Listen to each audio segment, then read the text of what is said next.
15টা সুন্নত মুখস্থ রাখতে হবে। 1 নাম্বার সুন্নত ফজরের সালাত জামাতে পড়তে হবে। 2 নামাজ মুনাফিকদের কাছে সবচেয়ে কঠিন, একটা হচ্ছে ফজরের নামাজ আর একটা এশার নামাজ। 2 নাম্বার সুন্নাহ হচ্ছে আসওয়াক, মেসওয়াক করা। মাতফারাতুন লিল ফাম মারদাতুন লিররাব, মেসওয়াক করলে দাঁত পরিষ্কার থাকে, আল্লাহ খুশি হয়ে যায়। বিশ্বনবী বলেছেন যদি আমার উম্মতের জন্য কষ্ট না হতো প্রত্যেক নামাজের আগে মেসওয়াক করা আমি ফরজ করে দিতাম। মেসওয়াক ছিল বিশ্বনবীর জীবনের শেষ আমল। এই মেসওয়াক করে বিশ্বনবী শেষ নিঃশ্বাস ত্যাগ করেছেন। বিশ্বনবী বলতেন নি'মা সিওয়াকি আয-যাইতুন ফাইন্নাহু সিওয়াকি ওয়া সিওয়াকুল আমবিয়া মিন ক্বাবলি।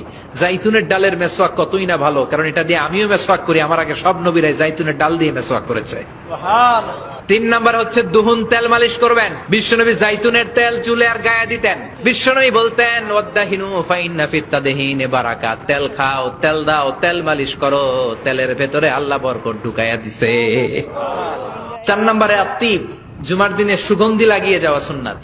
বিশ্বনবী বলতেন এই দুনিয়ার 3টা জিনিস আমার কাছে সবচাইতে প্রিয়। হুব্বিবা ইলাইয়া মিন দুনিয়াকুম সালাস, এক হচ্ছে আন-নিসা, নারীদেরকে আমি পছন্দ করি। 2 হচ্ছে আত্তিব, সুগন্ধি লাগাতে আমি পছন্দ করি। বিশ্বনবীর কেউ সুগন্ধি হাদিয়া দিছে, বিশ্বনবী নেয় না, এরকম কোন ঘটনা ঘটে নাই। আল্লাহু আকবার। আবার বিশ্বনবী বলতেন আরবাউন মিন সুনানিল মুরসালিন, 4টা সুন্নাত সব নবীদের সুন্নাত। 1 নম্বরে আল হায়া মানে লজ্জা। আরেক বর্ণনা এসেছে আল খিতান মানে সুন্নাতে খাতনা, এটা সব নবীদের ছিল। আর সেওয়াক, সব নবীরা মেসওয়াক করেছেন। আত্তিব, সব নবীরা আতর লাগিয়েছেন। আর নিকাহ, সব নবীরা বিয়েও করেছেন। চিল্লায় পড়েন আল্লাহু আকবার।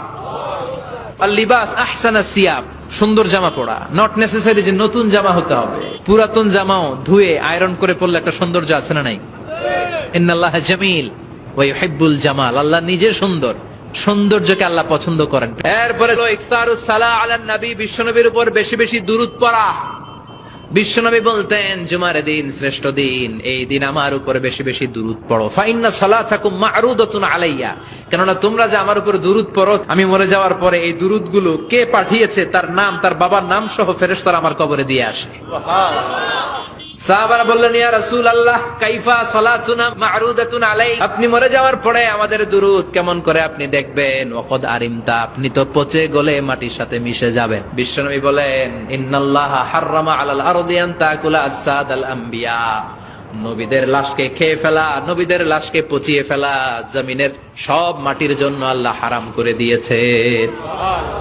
এরপরে বিশ্বনবী বলতেন জুমার দিনে সূরাতুল কাহাফ পড়বা, কাহাফ পড়া সুন্নাহ। বিশ্বনবী বললেন সূরাতুল কাহাফ যে তেলাওয়াত করবে ইয়াকুনু লাহু নূর, এই সূরাতুল কাহাফ কিয়ামতের দিন তার সামনে বিশাল একটা আলো হয়ে আসবে।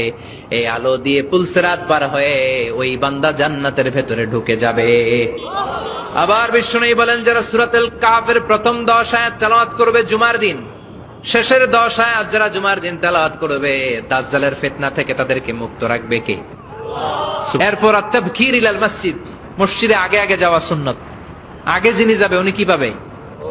তারপরে গরু, তারপরে বকরি, তারপরে মুরগি, মুরগির পরে ডিম না আন্ডা? আন্ডা। আল মাশিউ আলাল ইকদাম, বিশ্বনবী বললেন হেঁটে হেঁটে জুমার নামাজে যাওয়া সুন্নাহ। প্রতি কদমে কদমে আমলনামায় সওয়াব দিয়ে দিবে কে? এরপরে বিশ্বনবী বললেন আদামু তাখাত্তি রিকাবান নাস, মানুষের ঘাড় ডিঙ্গিয়ে সামনে না যাওয়া সুন্নাহ। অনেকে জুমার দিন আসে সবার শেষে বসতে চায় সামনে, এরকম ডাকাইত আছে না নাই? বিশ্বনবী জুমার খুতবা দিচ্ছেন, হঠাৎ এক সাহাবী সব সাহাবীর ঘাড় ডিঙ্গিয়ে ডিঙ্গিয়ে সামনে আসতেছে বুলেটের মতো। বিশ্বনবী বললেন থামো, এজেলেস, বসো মিয়া, ফাকাদ আযাইতা ওয়া আনাইতা, আসছো দেরি করে আবার মুসল্লিদেরকে কষ্ট দিচ্ছ। যেখানে জায়গা পাবেন ওইখানে বসবেন, মানুষের ঘাট ডিঙ্গিয়ে সামনের কাতারে যাওয়া এটা ঠিক না। এরপরে বিশ্বনবী বললেন দুখুলুল মসজিদে রাকাতাইন, জুমার নামাজের দিন মসজিদে ঢোকার পরে 2 রাকাত পড়া সুন্নাত। কয় রাকাত? এরপরে বিশ্বনবী বললেন ইনসাত, চুপ থেকে খুতবা শুনবা। তাহলে জুমার নামাজে কথা বলা যাবে না, কেউ কথা বললে চুপ করো, এই কথাটাও বলতে বিশ্বনবী নিষেধ করেছেন। চিল্লায় বলেন ঠিক কিনা? এরপরে মজার একটা কথা বিশ্বনবী বলেছেন জুমার নামাজ পড়তে যে যদি কারো ঘুম আসে জায়গা চেঞ্জ করে বসো। পুরো মসজিদের ডানে বায়ে রহমতে ঠাসা, খালি ঘুম আর ঘুম, আছে না নাই? ঘুম আসলে কি করবেন? উঠে যাবেন, উঠে জায়গা চেঞ্জ করবেন, পানির ঝাপটা দিবেন, ঘুম দূর করে দিবে কে? এরপরে বিশ্বনবী বললেন জুমার দিন দোয়া করলে কবুল হয়। এটা কখন? অনেক ইখতিলাফ আছে, বেশিরভাগ মুহাদ্দিসিন বলেছেন জুমার দিন আসরের নামাজের পর থেকে মাগরিবের আগ পর্যন্ত, বিশেষ করে মাগরিবের আগের আধা ঘন্টা, এই সময় আল্লাহর কাছে বান্দা যদি কিছু চায় এই দোয়া আল্লাহ ফিরিয়ে দেয় না। এই 15টা সুন্নাত আমল করা যাবে তো? সবাই রাজি?